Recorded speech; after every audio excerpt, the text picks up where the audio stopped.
friends, എല്ലാവർക്കും ഇന്നത്തെ വീഡിയോയിലേക്ക് സ്വാഗതം. ഇന്ന് നമ്മളുണ്ടല്ലോ നമ്മുടെ ടെറസ് ഗാർഡനിലെ വള്ളിച്ചീരയുടെ കൃഷിയും പിന്നെ വള്ളിച്ചീരയുടെ ഇല കൊണ്ടുള്ള ഒരു ബജിയുടെ റെസിപ്പിയുമാണ് ഇതിനകത്ത് ഇൻക്ലൂഡ് ചെയ്തിരിക്കുന്നത്. നമ്മൾ ലോക്ക്ഡൌണിലാണല്ലോ ടെറസ് ഗാർഡനിങ് ഒക്കെ തുടങ്ങിയത്. ഒരു 2-3 മാസം കഴിഞ്ഞ് ഞാനിങ്ങനെ നോക്കി ടെറസിൽ എന്തൊക്കെ ചെടികൾ വളർത്താൻ പറ്റും. അപ്പോൾ കണ്ടുപിടിച്ചു വന്നതാണ് ഈ മലബാർ സ്പിനാച്ച് എന്ന് പറയുന്നത്. അതിൻ്റെ സീഡ്സ് ഒക്കെ ഓൺലൈൻ വാങ്ങിച്ചിട്ട് അത് നമ്മൾ വളർത്തിയെടുക്കുകയായിരുന്നു ഗ്രോ ബാഗ്സിനകത്ത്. വളരെ ഈസിയാണ് ഇത് വളർത്താൻ വേണ്ടിയിട്ട്. അതിൻ്റെ സീഡ്സ് നമുക്ക് ഒരു ദിവസം ഒരു ഓവർനൈറ്റ് നമുക്കതൊന്ന് സോക്ക് ചെയ്യണം. അതിനുവേണ്ടി ഒരു 5-6 സീഡ് എടുത്ത് അത് വെള്ളത്തിലിട്ട് ഓവർനൈറ്റ് വെച്ച് കഴിഞ്ഞിട്ട് രാവിലെ അത് നമുക്ക് പ്ലാന്റ് ചെയ്യാവുന്നതാണ്. ഇവിടെ ഞാനൊരു 4 സീഡാണ് ആദ്യം പ്ലാന്റ് ചെയ്യുന്നത്. ഗ്രോ ബാഗിൻ്റെ നമ്പർ അനുസരിച്ച് നമുക്ക് എത്ര സീഡ് വേണമെങ്കിലും പ്ലാന്റ് ചെയ്യാം. അപ്പോൾ രാവിലെ ആകുമ്പോൾ അത് നന്നായിട്ട് സോക്കായിരിക്കും. അത് നമുക്ക് ഒരു പോട്ടിലേക്ക് ട്രാൻസ്ഫർ ചെയ്യാം. ഡയറക്റ്റ് ഗ്രോ ബാഗിൽ വേണമെങ്കിൽ നമുക്ക് വെക്കാം കേട്ടോ. ഞാൻ ഒന്ന് പാകി കിളിപ്പിച്ചിട്ട് പിന്നെ ഒരു ചെറിയ ചെടിയായി കഴിഞ്ഞിട്ടാണ് ഗ്രോ ബാഗിലേക്ക് മാറ്റി വെച്ചത്. ഒരു 2 ആഴ്ച കൊണ്ട് ഇത് ഒരു നല്ല നമുക്ക് മാറ്റി വെക്കാവുന്ന പരുവത്തിലേക്ക് എത്തിയിരിക്കും. ഇത് കണ്ടോ, ഇതിപ്പോൾ 2 ആഴ്ച പ്രായമായതേ ഉള്ളൂ. അപ്പോൾ തന്നെ ഇതിന് നല്ലതായിട്ട് ലീഫൊക്കെ വന്നിട്ടുണ്ട്. ഇനി നമുക്കിത് ഗ്രോ ബാഗിലേക്ക് മാറ്റി വെക്കാം. അത് കഴിഞ്ഞ് ഇപ്പോൾ 2 മാസമായുള്ളൂ ഞാനത് ഗ്രോ ബാഗിലേക്ക് മാറ്റി വെച്ചിട്ട് വളരെ തിക്കായിട്ട് ലീവ്സ് ഉണ്ടാകുകയും ചെയ്തു. അതിൻ്റെ പൂവും കായും ഒക്കെ ഉണ്ടായി കഴിഞ്ഞ് ഈ 2 മാസം കൊണ്ട്. അപ്പം എന്താണെന്നറിയില്ല, അത് വള്ളി പോലെ ആയില്ല. കാരണം അവിടെ സൺലൈറ്റ് കുറച്ച് കുറവാണ്. നമ്മൾ ടെറസിൽ ഷെയ്ഡൊക്കെ ഇട്ടിരുന്നു. കുറ്റി പോലെയാണ് ഉണ്ടായത്. വലിയ ലീവ്സും വളരെ ഫ്ലഷി ആയിട്ട് സ്ട്രോങ് ആയിട്ട് ഹെൽത്തി ആയിട്ടുള്ളൊരു ലീഫാണ് ഉണ്ടായത്. അപ്പം ഞാൻ വിചാരിച്ചു ഇനി ഇത് കുറച്ച് ദിവസം കൂടെ നോക്കിക്കഴിഞ്ഞാൽ ഈ ലീവ്സൊക്കെ യൂസ്ലെസ് ആയി പോവും. എന്നാൽ പിന്നെ അതുകൊണ്ട് എന്തെങ്കിലും കറികളൊക്കെ ഉണ്ടാക്കാമെന്ന് വിചാരിച്ചു. അപ്പം ഇന്ന് അതുകൊണ്ട് ബജിയാണ് ഉണ്ടാക്കാനായിട്ട് പോകുന്നത്. അതിന് വേണ്ടിയിട്ട് മീഡിയം സൈസ്ഡ് കുറച്ചൊരു 10-12 ഇലകൾ എടുത്തിട്ടുണ്ട്. ഈ ഇലകൾ ആദ്യം നമുക്ക് നന്നായിട്ടൊന്ന് ക്ലീൻ ആക്കണം. നാട്ടിലാണെങ്കിൽ അധികം പൊടിയൊന്നും കാണത്തില്ല, ഒന്ന് തുടച്ചെടുത്താൽ മതിയാവുന്നതാണ്. ഇപ്പം നമ്മളിവിടെ അഹമ്മദാബാദിൽ ഒത്തിരി നല്ലപോലെ പൊടികളൊക്കെ ഉണ്ട്. അതുകൊണ്ട് വാഷ് ചെയ്തിട്ടുണ്ട് ഈ ഇല. പിന്നെ വാഷ് ചെയ്ത് കഴിയുമ്പോൾ വെള്ളം ഉണ്ടല്ലോ, അത് വെള്ളം നന്നായിട്ട് തുടച്ച് മാറ്റണം. അല്ലെങ്കിൽ അത് നമ്മൾ ഫ്രൈ ചെയ്യുമ്പം വെള്ളത്തിൽ എണ്ണ പൊട്ടിത്തെറിക്കും.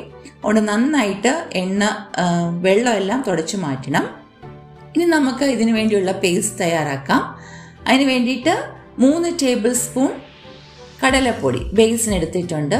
1 ടേബിൾ സ്പൂൺ അരിപ്പൊടി, 1/2 ടീസ്പൂൺ ഉപ്പ്, 1/2 ടീസ്പൂൺ മഞ്ഞൾപ്പൊടി, 1/2 ടീസ്പൂൺ ചുവന്ന മുളക് പൊടി, 1/4 ടീസ്പൂൺ കായം, 1/4 ടീസ്പൂൺ പെരിഞ്ജീരകം, 1/4 ടീസ്പൂൺ കറുത്ത എള്ള്. ഇത്രയുമാണ് ഇട്ടിരിക്കുന്നത്. ഇനി നന്നായിട്ട് അതൊന്ന് മിക്സ് ചെയ്ത് കൊടുക്കാം.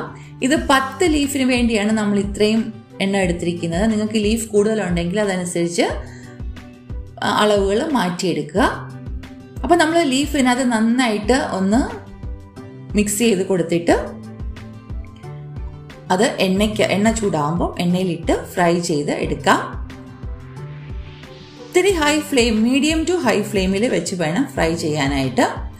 1-2 പ്രാവശ്യം ഫ്ലിപ്പ് ചെയ്ത് കൊടുത്ത് 2 സൈഡും നല്ല ഗോൾഡൻ ബ്രൗൺ കളർ ആകുമ്പോൾ എടുക്കുക. ഈ പപ്പട വട ഒക്കെ കണ്ടിട്ടുണ്ടോ, അതുപോലത്തെ ഒരു ടേസ്റ്റും അതിൻ്റെ ഒരു സൈസിലും ഒക്കെയാണ് ഇത് ഉണ്ടാകുന്നത്.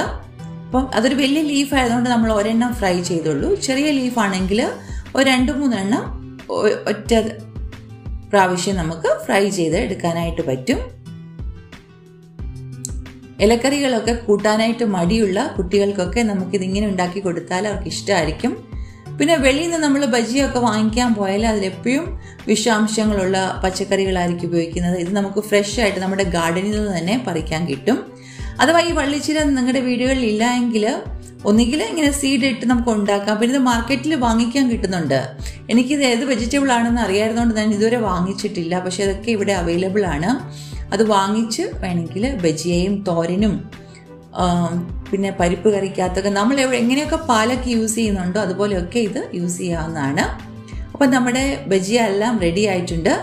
ഇനി ഇത് കെച്ചപ്പിൻ്റെ കൂടെയോ ചട്നിയുടെ കൂടെ എന്തെങ്കിലും ചട്നിയുടെ കൂടെയൊക്കെ നമുക്കിത് നന്നായിട്ട് ടേസ്റ്റി ആയിട്ട് കഴിക്കാനായിട്ട് പറ്റും. ഇപ്പോൾ ഇവിടെ ഞാൻ കെച്ചപ്പിൻ്റെ കൂടെയാണ് ട്രൈ ചെയ്യുന്നത്. വളരെ ക്രിസ്പിയാണ് കേട്ടോ, അരിപ്പൊടി ഇട്ടിരിക്കുന്നതുകൊണ്ടാണ്. അരിപ്പൊടി ഇട്ടില്ലെങ്കിൽ സോഫ്റ്റ് ആയിട്ടായിരിക്കും നിങ്ങൾക്ക് വരുന്നത്. ഇതിപ്പോൾ അരിപ്പൊടി ഇട്ടുകൊണ്ട് നല്ല ക്രിസ്പി ആയിട്ടുള്ള ബജിയാണ് ഉണ്ടായിരിക്കുന്നത്. വിചാരിച്ചാലും നല്ല ടേസ്റ്റ് ആയിരുന്നു കേട്ടോ ഈ ലീഫിൻ്റെ ബജിയായിക്ക്. അപ്പോൾ എല്ലാവരും ഇത് ട്രൈ ചെയ്യണം.